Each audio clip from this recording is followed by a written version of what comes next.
क्या आपके दांत में भी सेम यही प्रॉब्लम हो रहा है जो आपके स्क्रीन पे दिख रहा है कि जब पे आप दबा रहे हैं या चबा रहे हैं कोई चीज को खाने की कोशिश कर रहे हैं तो एक सॉफ्ट टिश्यू एक मांस पे प्रेशर पड़ के दर्द हो रहा है आपको? तो हाय, आज हम इसी टॉपिक पे बात करेंगे। गुड मॉर्निंग एवरीवन, मेरा नाम है डॉक्टर कुणाल और आप देख रहे हैं ओशियन ऑफ डेंटिस्ट्री। ये जो कंडीशन होता है जिसमें आपके दांत के ऊपर में एक सॉफ्ट टिश्यू डेवलप हो जाता है, इसको डेंटल लैंग्वेज में बात करते हैं, मेडिकल टर्म में बात करते हैं तो इसको बोलते हैं पेरिकोरोनाइटिस। देखिए, एक बहुत सिंपल कंडीशन में मैं समझाऊं तो एक दांत है, उसके ऊपर में एक मांस आ गया है, ठीक है। और जैसे ही आप चबा रहे हैं, आप किसी चीज को प्रेशर दे रहे हैं तो इस मांस पे ही प्रेशर पड़ रहा है, वो डायरेक्टली दांत पे नहीं आ रहा है। तो क्या होगा, ये मांस पे प्रेशर पड़ेगा तो आपको दर्द महसूस होगी।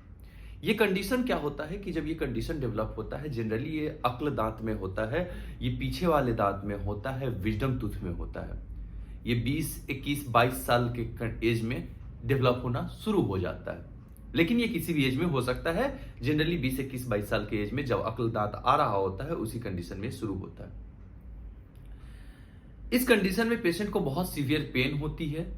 तो इस कंडीशन से कैसे निजात पाए और इससे क्या क्या हो सकता है? अगर आपने इसको इग्नोर कर दिया तो क्या क्या हो सकता है? देखिए, स्टार्टिंग में पेन होता है, अगर आपने नॉर्मल मेडिसिन वगैरह लेकर के अगर आपने इग्नोर कर दिया तो इससे दिक्कत क्या होगी कि अक्ल दांत जो इरप्ट हो रहा है उसको इरप्शन में भी प्रॉब्लम आएगी, पहला नंबर बात। दूसरी नंबर बात, केरीज हो सकता है, दांतों में कीड़ा लग सकता है।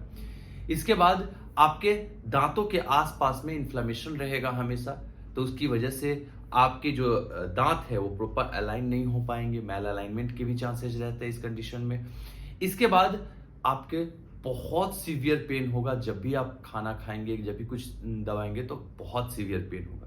तो ऐसे कंडीशन से बचने के लिए आपको कुछ भी नहीं करना है, नजदीकी डेंटल क्लिनिक पे जाकर के विजिट करना है। और वो एक सिंपल सर्जिकल प्रोसीजर होता है, बहुत माइनर सर्जिकल प्रोसीजर होता है, चाहे वो लेजर से हो सकता है या फिर नॉर्मल जो मैनुअल सर्जरी होती है उसके थ्रू कर सकते हैं। तो सिंपल एक कट लगा करके और उस सॉफ्ट टिश्यू को रिमूव कर दिया जाएगा।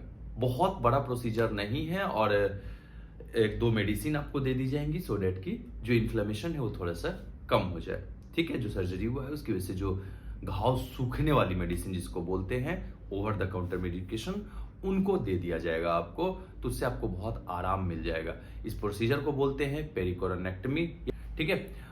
तो ये जो कंडीशन होता है, ये कंडीशन बहुत कॉमन है, बहुत सारे लोगों को देखने को मिलता है, तो घबराने की जरूरत नहीं है। ये एक पेरिकोरोनल फ्लैप होता है जिसको कि रिमूव किया जा सकता है, ठीक है।